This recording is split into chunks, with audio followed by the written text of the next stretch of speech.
আল্লাহ একদিন আজরাইলকে জিজ্ঞেস করলেন, হে আজরাইল, বনি আদমের রূহগুলো তুমি কবজ করেছো, দায়িত্ব তোমার। হে আজরাইল, তুমি আমারে জানাও না ওই বনি আদমের মধ্যে কোন কোন রূহ কবজ করতে তোমার অনেক কষ্ট হয়েছিল। আজরাইল জানায়া দেয়, হে ও দয়ার মালিক, বনি আদমের মধ্যে দুইটা রূহ কবজ করতে আমার অনেক কষ্ট হয়েছে। কোন দুইটা রূহ? বলে এক নাম্বারে এক আল্লাহর বান্দি মহিলা, বিশাল এক সমুদ্রের মধ্যে জাহাজটা প্লাবনের মধ্যে পড়িয়া যখনই ডুবিয়া যাবে, ওই হালাতে সবাই ডুবিয়া গেল। এক প্রেগনেন্ট মহিলা, গর্ভবতী মহিলা কাঠের মধ্যে বসা, একটু পরেই এই মহিলা একটা বাচ্চা প্রসব করবে। তোমার কুদরতের কারিশমা, ওই কাঠের উপরে আল্লাহর বান্দির একটু পরে প্রসব হয়ে গেল।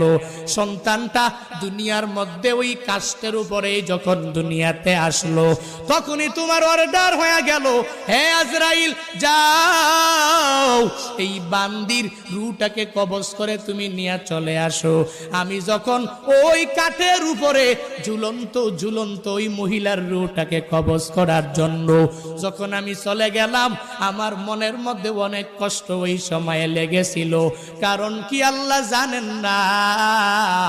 কারণ হলো এই কাঠের মধ্যে যে এই বান্দি সন্তানটা, ওই সন্তানের কি উপায় হবে, কই যাবে? কারণ দুনিয়াতে তার মা থাকবে না।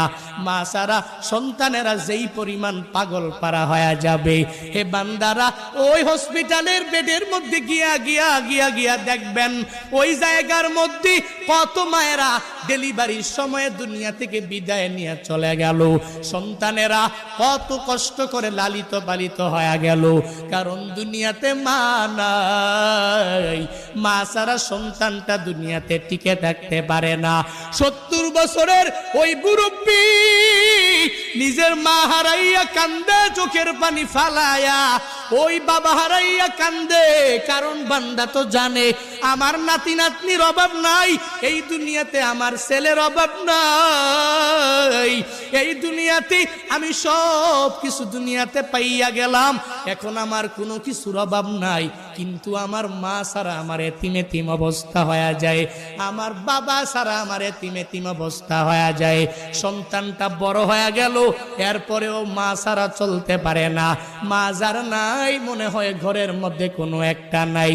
যার বাবা নাই, ওই বান্দা পূর্ণাঙ্গ ভাবে বলতে পারে, মনে হয় ঘরের মধ্যে টাকা আছে, সন্তানেরা আছে, বউ আছে, স্ত্রী আছে, পুত্রবধূ আছে।